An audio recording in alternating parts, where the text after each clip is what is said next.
Hello everyone, আসসালামু আলাইকুম। মিঠু খাবে, তাই দেখেন কি অবস্থা। বেদানাই খাবে,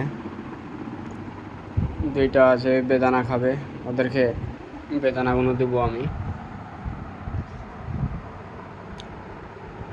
খাওয়ার জন্য। খুব অত্যাচার শুরু করেছে। লে লে হবে না, রেখে দিই, খাই কি লাও। মিঠু মিঠু নাও, লাও, খাও, খাবা না?